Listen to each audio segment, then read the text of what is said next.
தரங்கம்பாடி அருகே காவலர்கள் தூக்கில் தொங்கிய நிலையில் சடலமாக மீட்கப்பட்ட விவகாரம் தொடர்பாக பெண் வீட்டாரை சேர்ந்த 5 பேர் மீது வழக்கு பதிவு செய்து பொறையாறு போலீசார் முதற்கட்ட விசாரணையை தற்போது துவங்கியுள்ளனர். அதாவது மயிலாடுதுறை மாவட்டம் தரங்கம்பாடி தாலுகா புதுப்பாளையம் கிராமத்தை சேர்ந்தவர் மாரிமுத்து மகன் பார்த்திபன். தலித் சமுதாயத்தை சேர்ந்த இளைஞரான இவர் கொத்தனார் வேலை பார்த்து வந்துள்ளார். இவர் அருகே சாத்தங்குடி கிராமத்தில் வசித்து வரும் மாற்று சமுதாயத்தை சேர்ந்த லட்சுமிகாந்தனின் மகள் சிறுமி திவ்யதர்ஷினியை காதலித்து வந்துள்ளார். இரு வீட்டாருக்கும் காதலித்து வருவது தெரிய வரவே நேற்று இரவு பெண் வீட்டில் இருந்து சிலர் காதலின் வீட்டிற்கு சென்று அங்கு பார்த்திபனை தாக்கியுள்ளனர். இது தொடர்பாக பொறையார் காவல் நிலையத்தில் நேற்று இரவே பார்த்திபன் மற்றும் குடும்பத்தினர் பிசிஆர் வழக்கு பதிவு செய்யும்படி புகார் அளித்தனர்.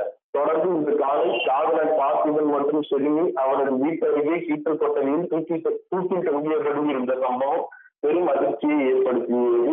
இருவரின் கால்களும் தரையில் படர்ந்து இருப்பதால் இது ஆணவ கொலை என இறந்த இளைஞரின் குடும்பத்தினர் குற்றம் சாட்டியுள்ளனர். இருவரின் உடலை மீட்டு திருவாரூர் அரசு மருத்துவமனைக்கு பிரேத பரிசோதனைக்காக காவல்துறையினர் அனுப்பி வைத்த நிலையில் தொடர்ந்து சம்பவ இடத்திற்கு வந்த மாவட்ட காவல் கண்காணிப்பாளர் பொறுப்பு ஸ்டாலின் முதற்கட்ட விசாரணையை துவங்கினார். இதனிடையே சிறுமியின் தந்தை லட்சுமிகாந்தன், சூர்யா, மணிமாறன், வசந்தன், விஜி ஆகிய 5 பேர் மீது பொறையாறு போலீசார் வன்கொடுமை தடுப்பு சட்டத்தில் தற்போது வழக்கு பதிவு செய்துள்ளனர்.